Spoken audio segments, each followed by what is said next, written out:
मेरी 21 साल की मेहनत की जो बात है वो 5 मिनट में आपके सामने रखूंगा। 21 साल लगे हैं मुझे आदिवासी कौन है वो ढूंढने में, पश्चिम भारत के आदिवासी कौन है। तो कृपया प्लीज़ मेरी मेहनत को थोड़ा सा आप लोग थोड़ा सा रिस्पेक्ट दे तो अच्छा है। मुझे मत दीजिए, मेरी मेहनत को दीजिए। जितने भी मेरे जैसे साथी मेहनत कर रहे हैं उनकी मेहनत को सलाम कीजिए। मैं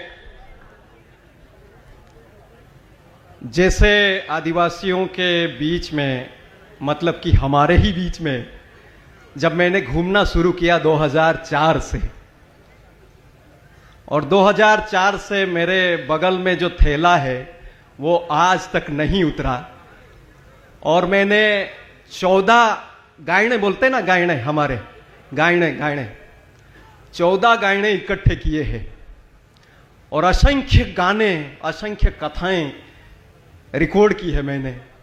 और उनके आधार पर, जैसे ये कहते हैं ना, बाइबल के आधार पे क्रिश्चियनों का इतिहास बोला जाता है, ये 18 पुराण के आधार पे हिंदुओं का पहचान की बात की जाती है, वैसे मैंने ये 14 गायने इकट्ठे करके आदिवासियों की पहचान की कुछ छवि तैयार की है। वो तालियां मत बजाओ, दिमाग में डालो, तालियों से उड़ जाता है ऊपर। तो तालियां जब बजाना, तुम्हारे लोग जब आएंगे जिनके लिए आप, तो ये गायने जब मैंने अध्ययन शुरू किया तो इन गायनों में जैसे पूजा हो रही थी यहां, तो पुजारी अपना जो था वो कोलपासा का नाम ले रहा था। अब इन जितने भी पंडाल में बैठे हैं हम आदिवासी हैं, अगर किसी को पूछा जाए कि कोलपासा कौन है, ये बोलते हैं पुजारी कोलपासा, कोली कोलपासो, ऐसे करके बहुत लंबा चलाते हैं। तो ये कोलपासा कौन था? और दूसरा एक समुदाय इन कथाओं में जो आया है, एक कोल समाज, कोल प्रजाति का एक, उसमें उन गायनों में बात आती है कोल, नाम याद रखना, कोल। तीसरा एक समुदाय है डावर। कितने डावर है इसमें पंडाल में? जरा खड़े करो हाथ ऊपर, तुम मूल बीज हो। डावर जितने भी है वो मूल बीज है इस इलाके के, और उसी में से डामर बने, वो भी मूल बीज है। डावर और डामर एक ही है। तो ये 2 परिवार थे। और तीसरे थे वेड़िया, जिसको काला वेड़िया बोलते थे, ये गायनों में आता है। 3 परिवार थे, कोल, डावर और वेड़िया। जो कोल है आज के समय में, जिनको हम लोग मुंडा, संथाल हो, उरांव के नाम से जानते हैं। जरा थोड़ा सा गंभीरता से ये बात सुन लीजिए। जो कोल नाम है उनको हम आज संथाल, मुंडा, हो, उरांव, उनके नाम से पहचानते हैं। और दूसरा जो डावर है, जिसको हम भील के नाम से पहचानते हैं पूरे पश्चिम भारत में। और डावर से ही सारे समुदायों का विकास हुआ है। प्लीज सॉरी, आप जरा सा मेरी। और तीसरा जो है वेड़िया, जो आज के श्रीलंका के मूल निवासी माने जाते हैं, वेड्डा, वही वेड़िया है। और ये 3 समुदाय 23,000 साल पहले, जब भगवान का बाप नहीं पैदा हुआ था,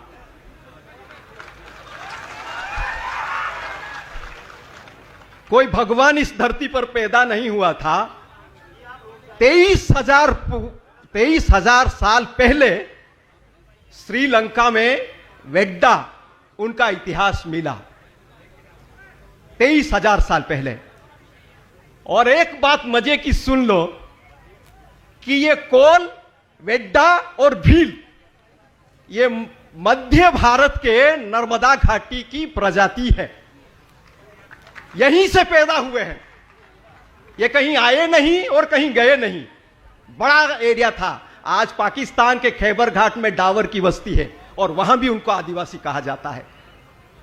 जिसको तुम पिठोरा, हम पिठोरा का गायना करते, पिठोरा की पूजा करते, आज पाकिस्तान में पिठोरा का मंदिर है, मिला पिठोरा का मंदिर।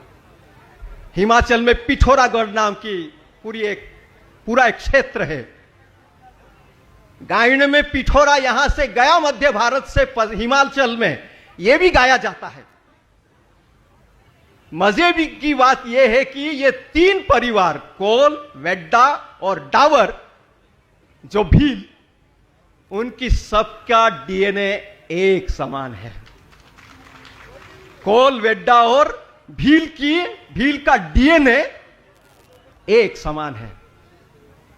और ये मैं नहीं कह रहा हूं, जो डीएनए का अध्ययन करने वाले लोग हैं उनके रिपोर्ट है।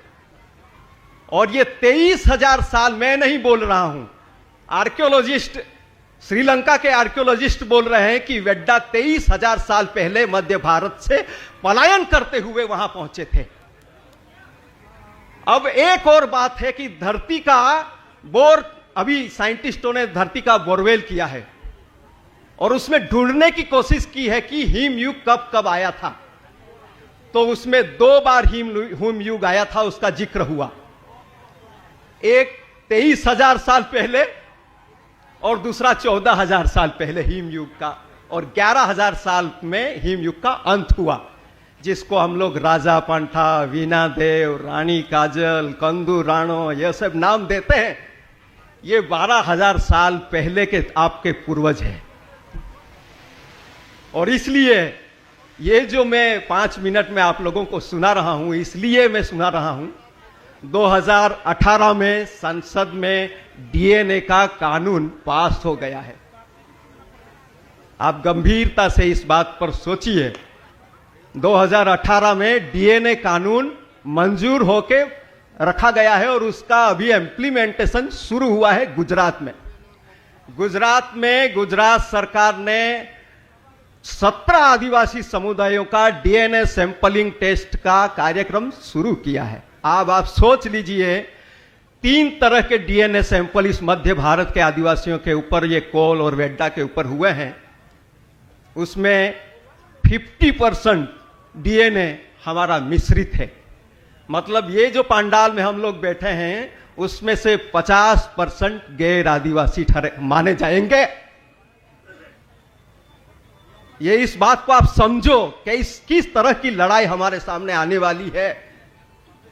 मतलब 17 आदिवासी समुदायों को गुजरात में अगर डीएनए सैंपलिंग लिया जाएगा और उसका जब रिपोर्ट बाहर आएगा, लेबोरेटरी उनके हाथ में है, साइंटिस्ट उनके हाथ में है, तो ये क्या रिपोर्ट निकाल सकते हैं वो भी हमारे सामने है।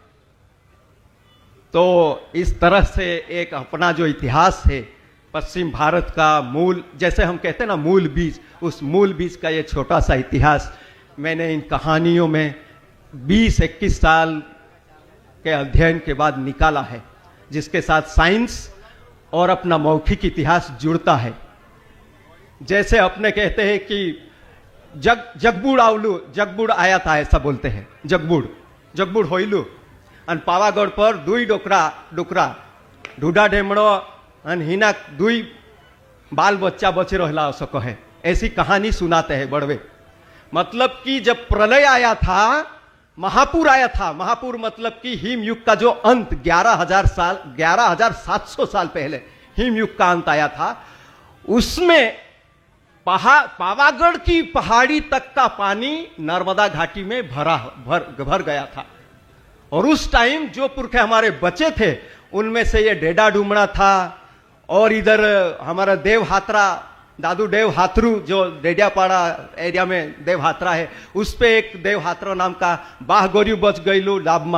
दाब के क्षेत्र में बाहगोरिया नाम का एक परिवार उस पहाड़ों के ऊपर बच गए थे जब पानी 11,700 साल पहले जब पानी का फ्लड आया था बड़ा। मैं बात खत्म कर लेता हूं। तो ये जो कहानी में बोला जाता है कि ये परिवार बचे थे और उनके हम लोग वंशज हैं। आज जिसको हम डेढ़ा डुमड़ा कहते हैं, हमारे लोग क्या कहते हैं, वो जो चमड़ी खाल उतारने वाला उसको हम डेढ़िया बोले डेढ़िया।